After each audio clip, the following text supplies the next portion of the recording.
자, 오늘은 이제 지난 129회 기술사 그 시험 문제를 놓고 내용을 한번 어떤 내용이 있었는지, 그리고 이 내용에 요구했던 답이 어떤 거였는지를 이제 한번 보도록 하겠습니다. 그런데 여기서 얘기하는 거는 모범 답안이 아니에요, 사실은. 여기 나와 있는 문제의 답 내용이 어떤 식으로 바라보구나. A라는 사람은 어떤 시각으로 바라보고 또 B라는 사람은 또 다른 시각으로 볼 수 있다는 거죠. 단지 이제 여기서 요구했던 내용들의 핵심은 이거였다라는 거를 좀 본다는 거죠. 자, 그러면 129회 한번 내용을 보도록 하겠습니다. 자, 이번에 이제 그 출제에 대한 경향을 보면 우리가 이제 전기 안전이다 보니까 전기 분야 그리고 산업 안전 분야가 있어요.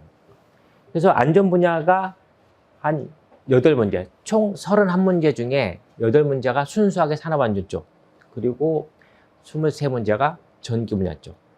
그래서 그 비중이 요 전차수보다는 안전이 조금 올라갔는데 한 3년간 통계를 보면 거의 산업 안전 20%, 전기 80%, 요 정도 수준이에요. 요 정도 수준. 자, 몇 년 전부터 이제 법과 기준에 관련된 내용이 많이 나왔거든요. 비중이 뭐 60%까지 올라간 적도 있었는데 이번에는 한 거의 40% 수준.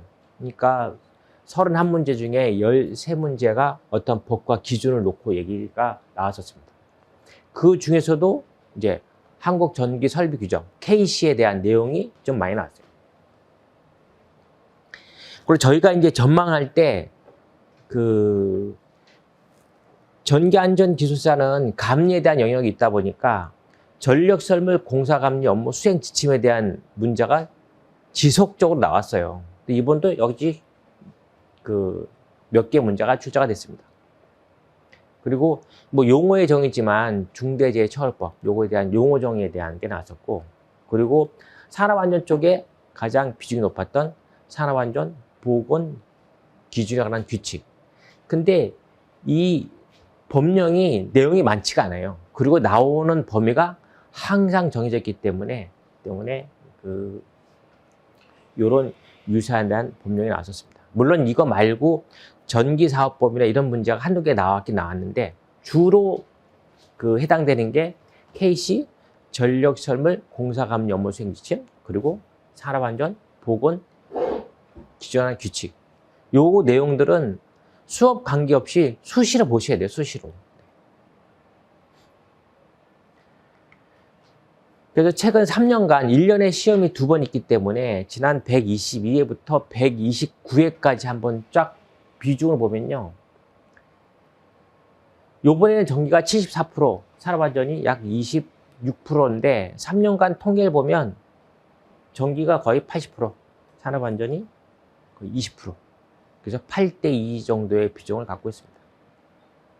그리고 전기안전기술사 응시하시는 분 대부분이 다 전기 분야에 계시기 때문에 거의 비중이 거의 80%가 맞습니다. 이번 129회 때 나왔던 문제를 저희가 사용했던 교재에 대한 비중이 어느 정도 됐는지 한번 보니까 1교시에는 13문제 중에 6문제가 저희 교재에 나왔던 내용이고 2교시는 한 문제 뺀 5문제는 저희 교재에서 나왔었어요. 이 문제가. 물론 이제 출제위원이 저희 교재를 놓고 했는지 안 했는지 모르지만 교재 내용만 잘 보면 반 정도는 사전에 알 수 있다라는 거죠.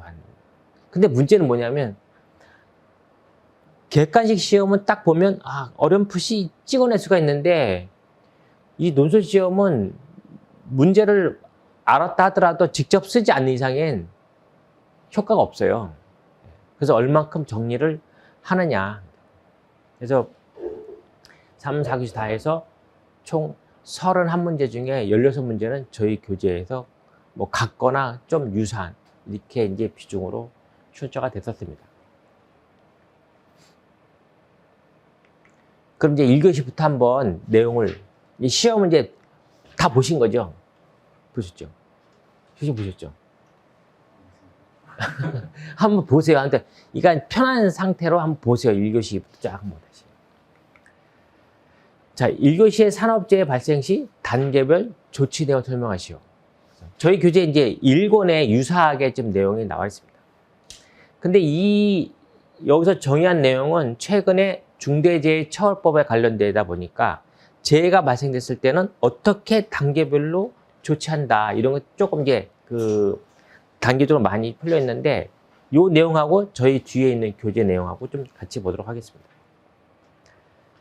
그래서 우선 이제 정의로서는 재해 발생할 때 초동 조치, 신속하게 처음에 조치가 되고 그리고 그 이후에 어떤 식으로 재발 방지할 거냐, 요거 대책을 세우는 게 원칙이라는 거죠.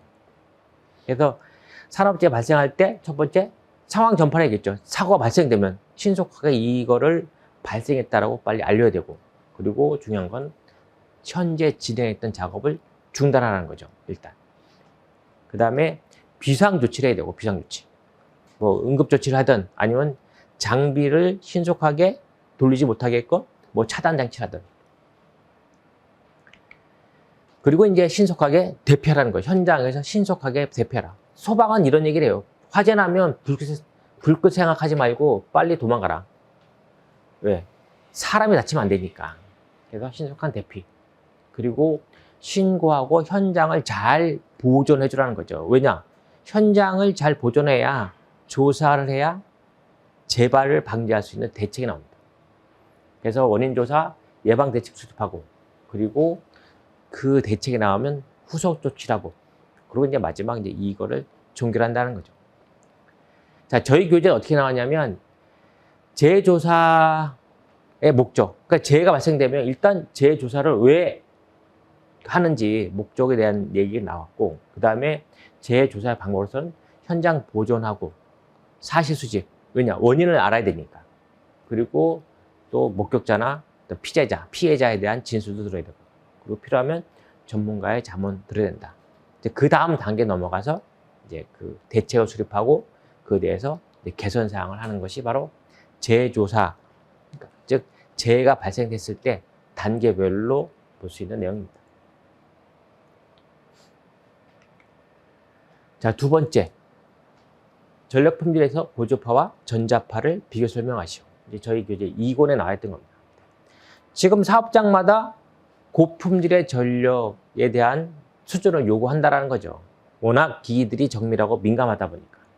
그래서 이 고주파와 전자파를 비교를 했는데, 고주파는 말 그대로 기본파를 놓고 기본파 N배의 차수에 N분의 1 크기에 대한 주파수를 이제 고주파라고 부른다는 거죠. 주로 50차수까지 하다 보니까 60Hz, 상용 주파수 60Hz에 50차수니까 3kHz까지를 고주파라 본다.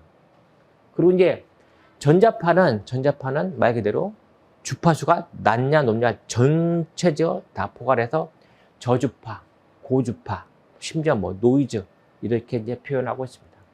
그래서 상대적으로 주파수 범위가 광범위하게 좀 넓고요. 그리고 이제 그 고주파와 비교 보면 전자파는 어떤 환경에 공간, 거리, 경로 관계없이 이제 복사 형식으로 들어올 수 있다는 거죠. 그리고 이제 또한 그 고주파 같은 경우에는 어떤 기기에 대한 내량을 강화할 수 있지만, 전자파 같은 경우에는 뭐 기기 사양마다 좀 다르고, 대책 같은 경우는 고주파는 뭐 리액터, 필터, 뭐 기기 내량을 갖다가 뭐 강화시킨다, 뭐 정류기 차수를 증가시킨다 했지만, 전자파 같은 경우는 뭐 차폐 노이즈, 거의 뭐 고주파와 유사한 부분에 대한 대책도 같이 포함이 되고 있습니다. 그런 말들 많이 하죠. 답안 작성할 때 한 페이지에 표 하나 혹은 그림 하나를 추가해라. 왜냐? 서술만 너무 쓰게 되면 시간도 많이 걸리고, 중요한 건 뭐냐면 채점자가 그거를 다 보질 못해요. 그래서 그림이나 표로 묘사해줘야 한눈에 딱 들어오면, 아, 이런 표현을 했구나, 이런 내용을 담았구나. 그래서 이제 그 표나 그림을 많이 활용을 해야 됩니다. 자, 세 번째. 가끔 타 종목에 있는 문제가 나오는 경향이 있습니다. 그래서 접지전극의 과도 특성. 이거는 건축전기설비 106회에 나왔던 문제예요. 그래서 그 접지전극의 어떠한 그 뇌서지가 침입했을 때 어떤 특성에 대한 걸 물어본 겁니다. 그래서 일반적으로 우리가 상형 우리는 상형 주파수가 60Hz이기 때문에 상형 주파의 영역에서는 단순하게 이제 그 임피던스의 저항 성분 R만 해석하는데, 이게 고주파 영역, 즉 서지가 들어왔을 땐 주파수가 워낙 높다 보니까 그 서지가 들어왔을 때는 R 성분뿐만 아니라 리액턴스 X 성분이 들어온다는 거죠. 그래서 그 R과 X 성분 그리고 임피던스로 해석을 한다는 거죠. 서지가 딱 들어왔을 때는.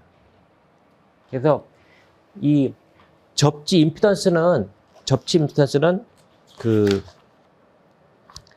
관계식이 임피던스가 이제 저항이니까 전류의 전압인데, 이 전류의 전압은 접지극에 유입되는 전류와 전압의 비를 이제 접지 임피던스라고 부르고 있습니다. 그래서 이 접지 임피던스는 즉 R과 X 성분을 갖고 있다 보니까 접지극의 형상, 그리고 포솔 방식, 뭐 면적 이런 거에 영향이 있습니다. 그래서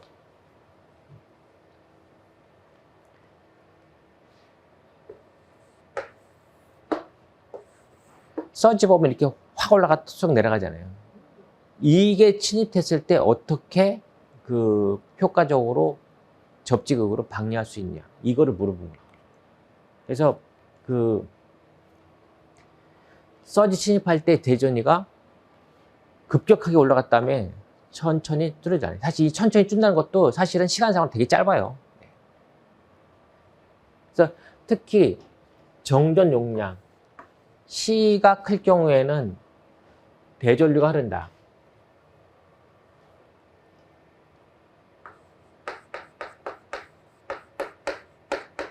여기서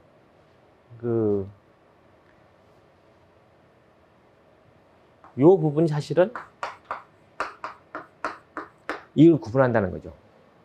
그러면 요거는 됐어요.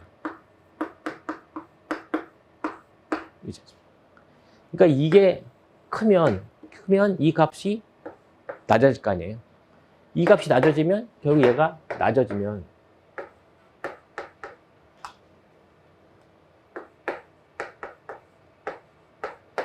이 값이 낮아졌으니까 이건 어떻게 했어요? 올라간다는 거죠. 그 이거예요. 대전류가 흐른다.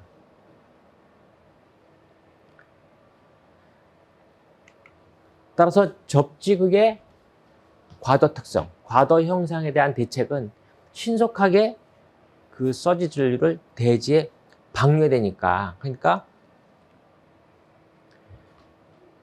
망상 접지극은 그 메쉬 형태의 접지극이에요. 메쉬 형태. 그리고 주 접지망 근처에 보조 접지망 해라. 즉 접지극 면적을 크게 해줘라는 거죠. 네.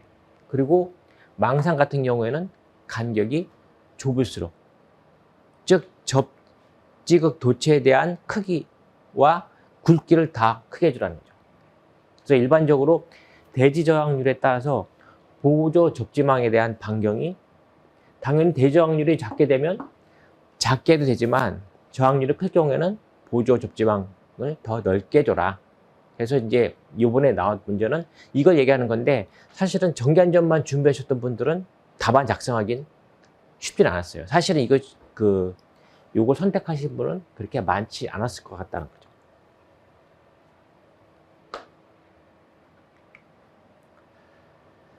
내화전선, 내열전선.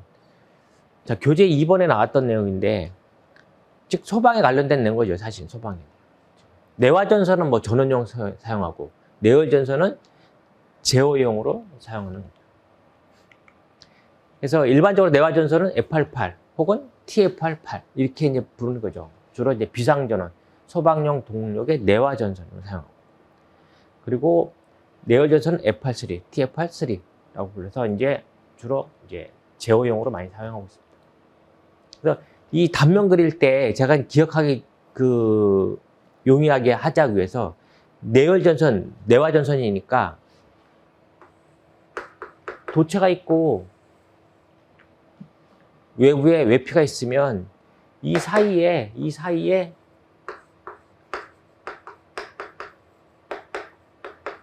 내화층이 있으면 내화 전선이고, 내열 전선이 있으면 내열 전선이다.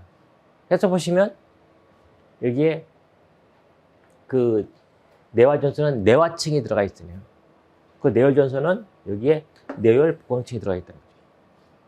그래서 답안 작성할 때 저 단면을 자세히 그릴 수가 없잖아요. 사실은 시간상 문제도 있고 하다 보니까. 그래서 간단하게 표현할 때, 내화 전선은 피복 안에, 외피 안에 내화층이 구성이 되어 있는 거고, 내열 전선은 외피 안에 내열층이 보강이 되어 있는 거다.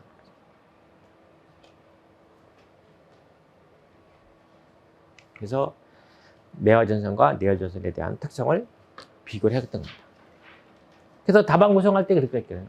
자, 내화 전선, 내열 전선에 대해 설명하시오.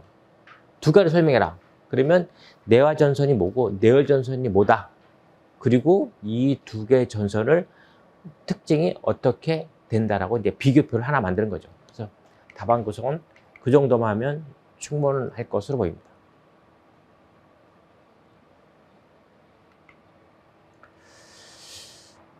방폭에 관련된 문제인데 사실 이것도 답안 작성하기는 쉽지는 않았을 것 같아요. 왜냐하면 이제 일반적인 방폭 지역, 방폭 기기별 뭐 특징 이런 것들은 많이 나왔는데, 방폭 전기 설비 보수 시 유의사항, 이거는 조금 약간은 난해할 수도 있었다는 거죠. 그래서 일반적인 교재에서는 잘 안 다뤄요. 이거는 특정하게 이제 어떤 화공이나 어떤 방폭에 관련된 어떤 그런 쪽 분야 아니면 조금 내용이 다들 미비합니다. 그래서 방폭 설비에 대한 기본 원칙, 보수할 때 기본 원칙은 지금 어떤 기능면에 대한 부분을 많이 고려해야 되고요. 그리고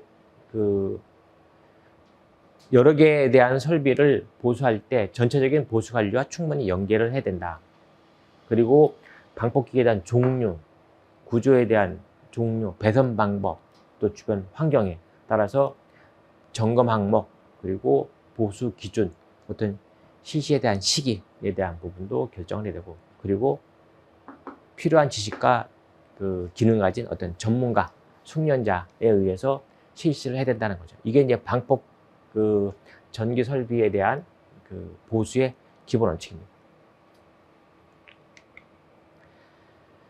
그래서 이 보수할 때 유의사항을 물어봤기 때문에 제가 바라본 건 보수를 하기 위해서 보수 전에 뭐 하고, 그리고 보수 중에 뭐 할 건가.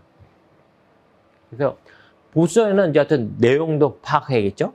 그 다음에 이제 관련 뭐 공구 재료도 준비해야 되고, 그리고 필요하다 그러면, 정전이 필요하다 그러면 그 범위나 어떤 필요성에 대한 부분도 결정을 해야 된다. 이게 이제 작업하기 전에 다 체크해야 된다는 거죠. 자, 근데 보수 중에는 정해진 룰만 지키면 되는 거예요. 그래서 일반적으로 본질 안전 방폭 구조는 보수가 거의 힘들어요. 왜냐하면 이거는 또 제어 장치 안에 아주 소규모로 들어가 있기 때문에 이거는 좀 어렵다는 거죠.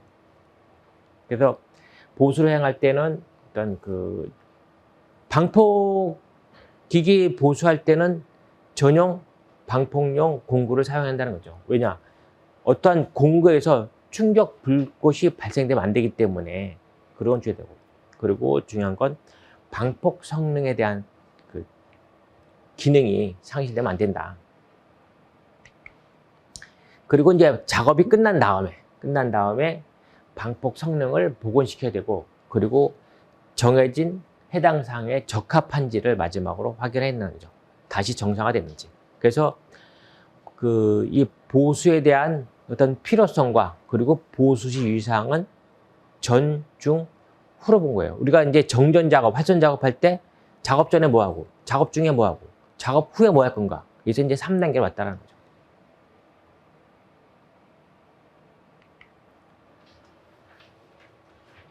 자, 전원 설비 보호 시스템.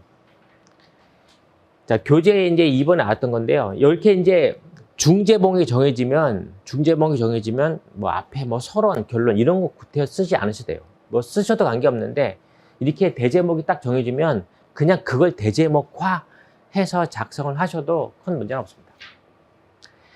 그래서 저는 이제 앞에 그냥 좀 서론을 좀 넣었어요. 그래서 이 교재에 있는 내용 그대로입니다. 보호개전 설비 기능은 이제 정확성, 뭐 신속성, 선택성도 있어야 되고, 그리고 기본적인 동작은 정한시, 반한시, 순시 등등이 있다. 그래서 보호개전은 우리가 원칙은 이름이죠. IT는 일정하다. 전류와 시간은 일정하다라는 관계를 갖고 있다는 거죠. 왜? 전류가 커지면 계전기 동작한 시간은 짧아져야 된다는 거죠. 이게 이제 그 곱이 일정하기 때문에 이런 원칙을 갖고 있습니다. 그래서 주보호와 후비보호.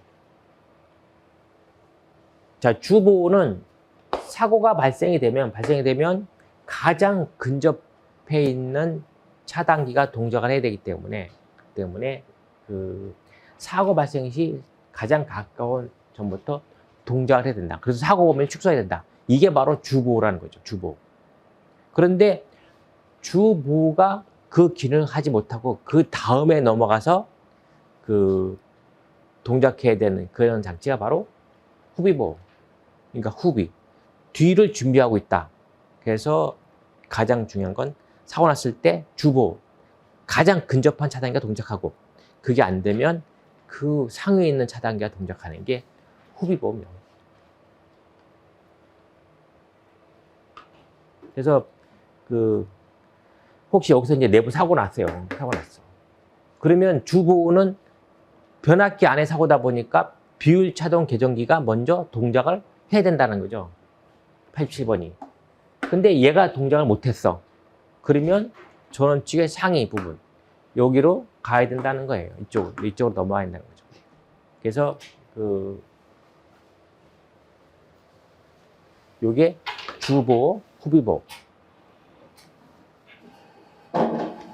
자, 다음은 한시차 기전. 이거는 이제 구간별로 상호 협조를 해야 되니까 주보호와 후비보호, 그 다음 이게 이제 시간차를 두고 동작을 해야지, 주보호가 먼저 동작을 해야 되는데 후비에 있는 게 먼저 동작해 버리면 그 파급에 대한 사고 범위가 커지잖아요. 그래서 그거 시간을 두는 것이 바로 이제 한시차. 그러니까 이런 거죠. 이게 동작을 못했어. 그럼 이거를 다 시간차로 두고 가라는 거죠. 자, 구간보호는 이제 가장 확실한 선택을 하는 거죠. 어떤 사고 구간을 놓고 선택해서 보호하는 방식, 바로 구간보호 방식. 그래서 이 문제는 이제 주보호, 후비보호, 한시차, 구간보호. 네.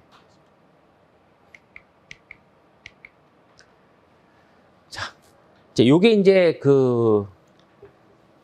60364에 나와 있는 용어에 대한 정의를 물어본 겁니다.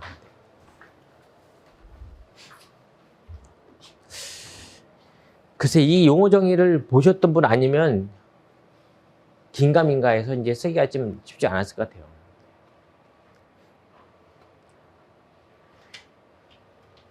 자, 우선 케이블 드렁킹 시스템은 그냥 쉽게 보면 닥트에 닥트. 그러니까 한쪽 면을 고정해 놓고 뚜껑으로 열고 닫고 할 수 있는 그 구조를 갖고 있는 겁니다. 고정된 본체부에다가 벗겨내기 가능한 카바. 그러니까 뚜껑이 있는 거예요. 닥트처럼. 그래서 그 속에 어떤 케이블을 수납할 수 있는 그거를 갖다가 케이블 드렁킹 시스템이라고 합니다. 자, 케이블 레더는 뭐냐면 케이블 출에의해서 가로대를 형성하는, 즉 길이 방향으로 사이드 레일에 케이블 지지용 가로대를 고정시킨 사다리 모양의 것을 케이블 레더라고 합니다. 또 케이블에서 쭉 있으면 여기에 그 러그라고 또 있잖아요. 가로대 이렇게 하는 거. 길이 방향의 가로대. 케이블 브래켓은 뭐냐면 케이블 추레이를 지지하는 하나의 브라켓이에요. 이런 형태. 브래켓. 그래서 그 수평의 지지대로 한쪽 면을 벽에 고정해서 길이 방향으로 균등하게 이제 유지할 수 있게끔 하는 시설이 케이블 브래켓. 전기 설비는 뭐 전기 기기라고도 표현을 했어요. 용어 정의에서는. 근데 영문이 똑같은 거죠. 이게. 그래서 기계, 변압기, 뭐 배선용 기기, 송배전, 전기 에너지의 이용을 목적으로 해서 사용되는 모든 설비를 전기 설비, 전기 기기라 부른다. 자, 그리고 전기 사용 설비, 사용 기기는 IC에서는 전력을 빛, 열, 원동력 등 다른 에너지로 변환시키는 목적을 갖고 있는 설비를 전기 사용 설비라고 부른다 하는 거죠. 그래서 이 용어 정의는 사실은 쓰기가 좀 난했을 거예요. 이 요거는 만약 건축 쪽을 좀 준비하셨던 분들은 쓸 수도 있는데 그 그냥 안전만 준비하셨던 분들은 조금 그 쉽지는 않았을 것 같아요.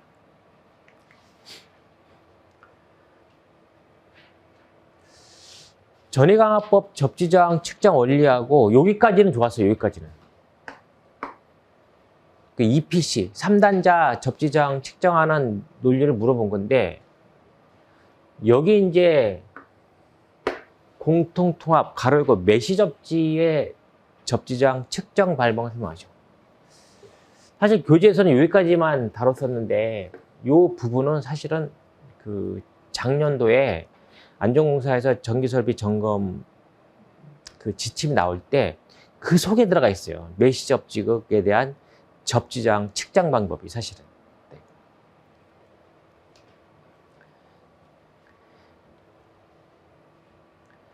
그래서 일반적인 전위강화법, 상극법은 항법은 주 접지극 2단자하고 전위 보조극 P 그리고 전류 보조극 C를 놓고 E와 C 사이에 전류를 흘려요. 이렇게 흘려서 전류가 흐르니까 이 대지 저항에 대한 저항을 갖고 있다 보니까 E와 P 단자 사이에 전압이 유기된다는 거죠. 그래서 전류가 흐르고 전압이 유기됐으니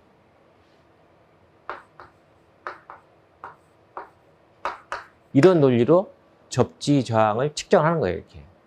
그런데 여기서 하나 뭐냐?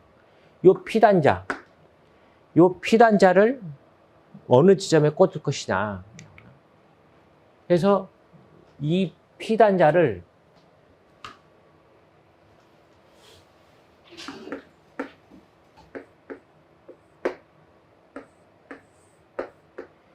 E와 C에 전류 흘렀기 때문에 여기서 그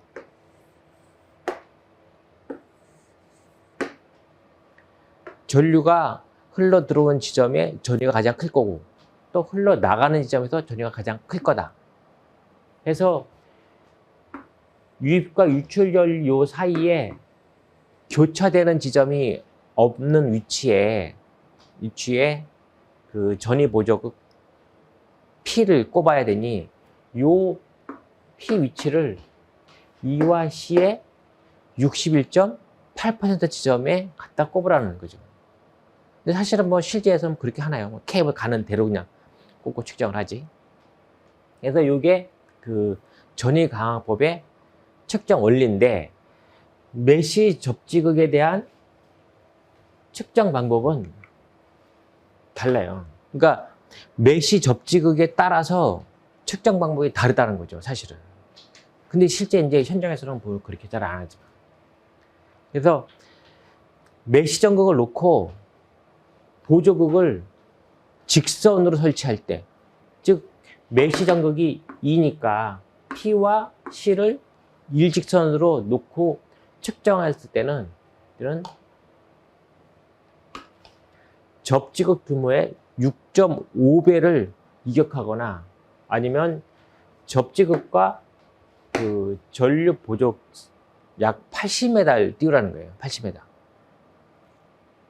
그리고 그 요 P의 위치를 pH를 61.8%인데 그거를 세 단계로 나눠서 51.8, 61.8, 72.8 이렇게 세 번 측정을 하는 거예요. 세 번.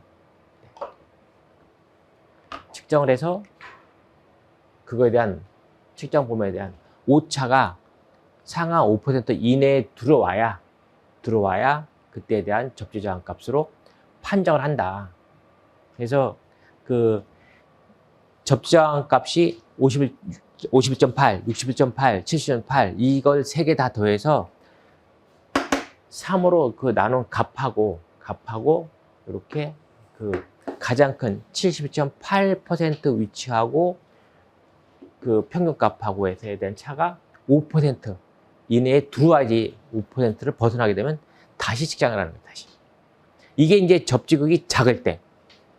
접지극이 규모가 클 때는 직선을 할 수 없기 때문에 이렇게 보조극을 그 T와 C를 일단 그 약 90도, 180도 배치해서 한다는 거죠. 이거는 이제 접지극의 규모가 거의 뭐 가로 세로 100m 정도 대규모에 대한 접지극이라는 거죠. 그래서 그 이격거리도 만만한 게 아니에요. 보조까지 이격거리가 적어도 200m 이상 띄우라는 거예요. 띄우고 사실 여기서는 내용이 빠졌지만 약 20A의 전류를 흘려서 그때에 대한 접지 저항에 대한 거를 계산을 하게 되는데 여기는 그 오차 범위가 15% 아니면 맞는 거다. 근데 사실은 이게 원칙적으로 측정하게 되면 20A를 대지 흘려야 되거든요. 그럼 주변에 사람이 있으면 안 된다는 거죠. 혹시나 모르는 감전사고에 대한 문제 때문에. 근데 실제 이렇게 해서 측정하는 일반 사업장에서는 거의 불가능해요. 그냥 EPC 꼽아놓고 그냥 측정을 한다는 거죠. 근데 이번 문제의 메시 접지극에 대한 측정 방법은 사실은 작성하기가 보셨던 분은 좀 어설프게 쓸 수 있는데 그 점검 기준을 못 보셨던 분들은 작성하기가 좀 어려웠을 것 같아요.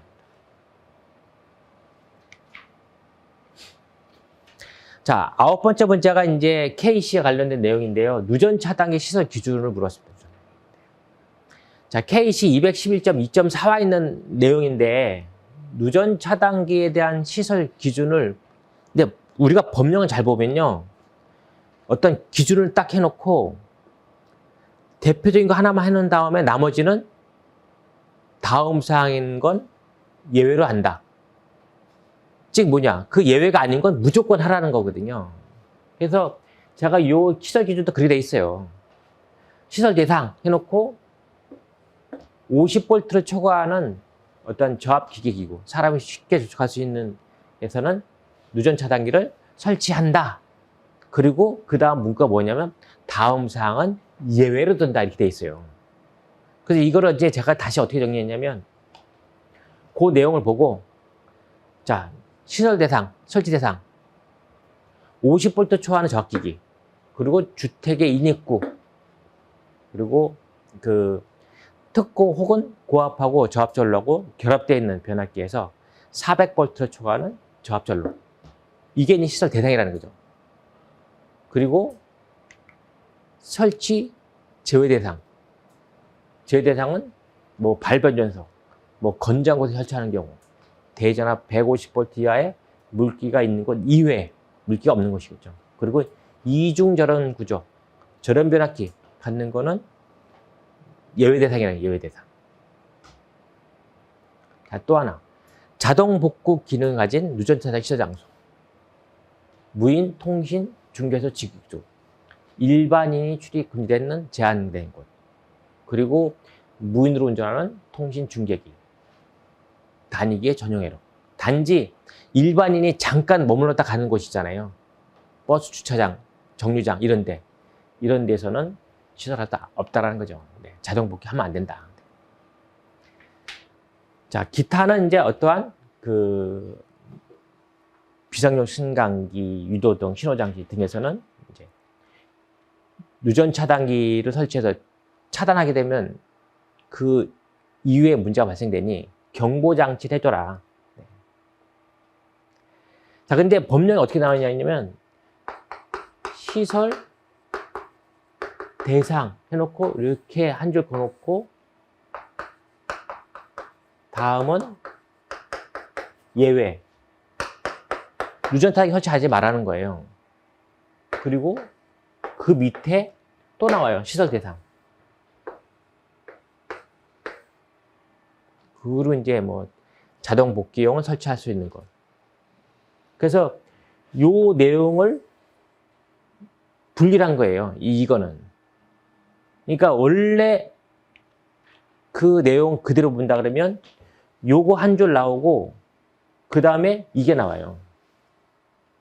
이 내용. 그래서 법령 내용 잘 보실 때 왜 그 사전에 정리를 해야 될 필요가 있냐면 대상과 예외 대상이 구분이 되어 있거든요. 그 법령은 다른 법령 잘 보시면. 그래서 그거를 그냥 그대로 외우는 게 아니라 그 내용을 그 중제목화해서 정리를 하지 않으면 그냥 그 외우게 되면 문제는 분명히 시설 기준을 물어봤는데 여기에 설치해. 그 다음에는 설치를 해야 될 필요가 없는 내용이 쫙 깔린단 말이에요. 그러면 답안 작성할 때 이게 헷갈리는 거죠. 그래서 그 법령 보실 때 어떤 그 중제목화해서 내용을 한번 사전에 정리를 해보실 필요가 있습니다. 근데 누전 차단기 시설 기준은 지난번에 그 저희가 연구반 수업할 때도 KC에서 상당히 중요하다고 이제 그 예측을 했던 겁니다.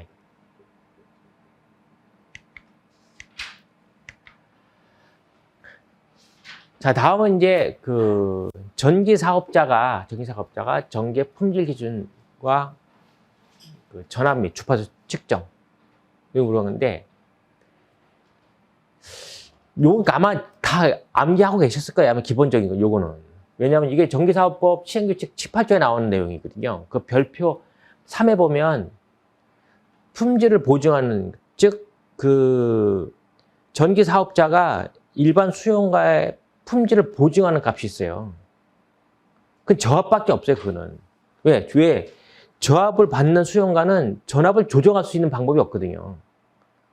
그래서 그 시행규칙에는 110V는 플러스 마이너스 6V, 220V는 플러스 마이너스 13V, 380은 플러스 마이너스 38V, 주파수는 60Hz 플러스 마이너스 0.2Hz. 이게 이제 보증하는 거죠. 그리고 전압의 주파수 측정. 이거는 일반 수용가가 하는 게 아니잖아요. 전기사업자가 해야 되니까. 시행규칙 19조에 보면 매년 1회 이상 측정을 하고 결과를 3년 보존해라. 그래서 발전, 송전 사업자인 경우는 전압과 주파수 측정해야 되고, 그리고 배전 사업자, 판매 사업자는 전압, 그리고 전력거래소 같은 경우에는 주파수를 1년에 한 번씩 측정하고 3년간 데이터를 보존해라. 이게 이제 그 요번에 물어봤던 답의 내용입니다. 몇 년 전에 한번 나왔었어요. 이게 몇 년 전에.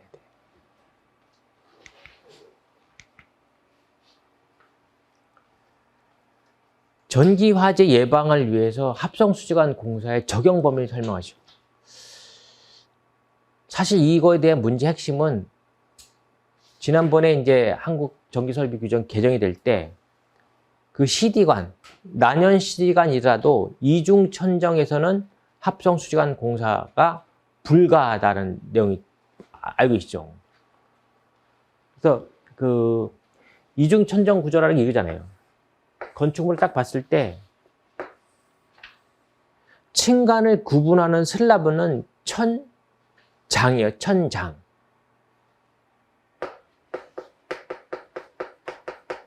그런데 슬라브를 구조 밑에 이게 다시 마감하는 거죠. 이렇게 마감하는 거.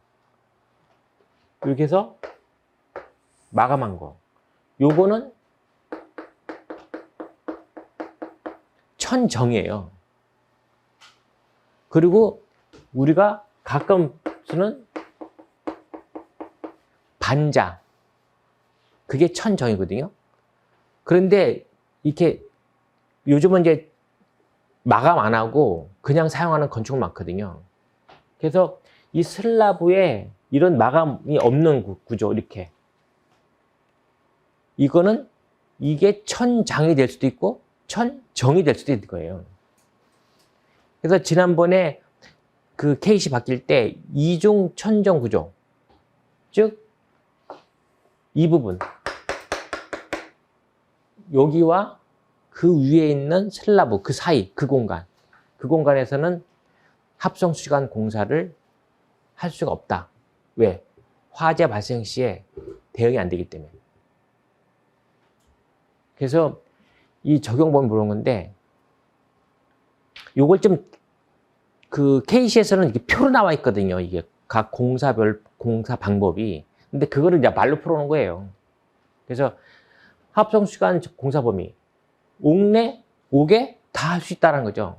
단지 그 옥내에서는 노출된 장소, 근데 은폐된 장소에서는 콘크리트에 매입하든지 아니면 불연성 어떠한 그 보관 속에 넣으라는 거예요.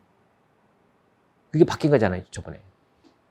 자, 옥측과 옥외 장소 할 수 있는데 특히 난연 시대가 아닌 일반 시대가는 안 된다. 그리고 합성 수지관에 대한 공사 시설 기준은 뭐 절연전선 사용해라, 뭐 연선 써라, 접속점 없애라, 뭐 압력에 견딜 수 있게끔 시설해라. 그리고 이중천장, 반자속, 거기서는 시설이 안 된다. 그래서 제가 봤을 때는 그 이중천장속, 즉 그 안에 합성수지관 공사를 하면 안 된다라는 걸 알고 있는지를 물어본 것 같아요.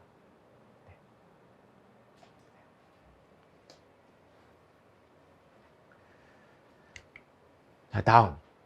이거는 사실은 좀 중대재해처벌법 관련돼서 이제 용어를 물어본 겁니다. 이 법률이 제정 목적과 중대재해에 대해서 설명하시오. 중대재해처벌 관련된 법률, 즉 중대재해처벌법에 나와 있는 내용인데요. 일단 이 목적은 제1조에 나옵니다. 제1조. 이 법령에 대한 목적. 안전보건조치 의무를 위반해서 인명피해를 발생한 경우 사업주, 뭐 경영체험자 등등 처벌을 위한 규정이다. 그리고 중대재해를 예방해서 그 어떤 종사자, 근로자와 시민에 대한 생명과 신체를 보호함을 목적으로 한다. 이게 이제 이 법의 목적이라는 거죠. 그러면 중대재해에 대한 종류는 중대산업재해와 중대시민재해로 구분합니다. 그래서 중대산업재해는 뭐 사망자 1명 이상, 뭐 6개월 이상 치료가 필요한 부상자 2명 이상, 뭐 직업병, 질병자가 1년 이내에 3명 이상 발생했을 때, 이거는 뭐 중대산업재해다. 그리고 중대시민재해는 뭐 사망 1명, 어떤 동일에 대한 원인으로 3개월 이상 그 치료가 필요한 질병자가 10명 이상. 그래서 우리가 일반적으로 중대산업재해만 많이 보잖아요. 근데 그 중대재해처벌법 보면 중대재해 이 법령에 대한 제정 목적과 그리고 중대재해에 대한 구분은 산업재해와 시민재해로 구분한다. 그래서 이제 이거를 좀 정확하게 보신 분들은 이렇게 두 개를 분리해서 작성을 해야 맞습니다. 근데 조금 그렇죠. 이거 준비가 안 돼 있었으면 중대재해. 뭐 이것이 마지막 문제는 이제 파워퓨저 관련된 장단점에 대한 내용을 아마 다 쓰셨을 거예요. 그래서 파워퓨저는 이제 한류형과 비한류형으로 되어 있고, 그래서 퓨저 선정할 때 이제 전격 전압, 뭐 차단 용량, 그래서 뭐 단락 전류, 단락 용량, 전격 전류, 최소 차단 전류 등을 고려해서 파워퓨저 선정해라. 자, 그리고 이거에 대한 장단점. 사실 휴지의 장단점은 상대 비교가 뭐냐면 차단기예요. 상대성이. 본인만 하나 하고 있으면 장단점에서 안 나오거든요. 이제 상대가 있다 보니까 이 상대는 거의 차당이라는 거죠. 가격이 저렴한지 어떻게 알겠어요, 파푸즈가. 근데 상대가 있다 보니까 가격이 저렴하다는 걸 알고 있는 거죠. 네. 가격이 저렴하고. 보조장치 필요 없다. 계정이 필요 없다는 거죠. 차단기 것처럼. 보수 간단하고, 고속 차단하고, 후비 보호할 수 있고. 자, 단점. 가장 큰 게 재사용 안 된다는 거죠. 한번 차단, 휴지가 단선이 되면 못 쓴다는 거죠. 자, IT 조정 불가. 전류 시간에 대한 특성 조정 못 한다는 거죠. 결상 우려도 있고, 지락 보호도 불가능하다. 이런 것들이 이제 파워퓨즈의 단점입니다. 그래서 1교시 같은 경우는 적어도 13문제 중에서 한 5개, 6개 정도는 무난하게 선택해서 작성을 하고 나머지 이제 3, 4개 정도는 이제 모험을 해보는 거죠. 이제.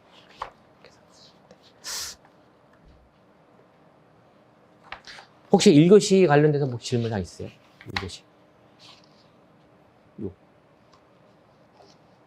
자, 없으시면 잠깐 10분 쉬었다가 다음 교시 내용을 한번 보도록 하겠습니다.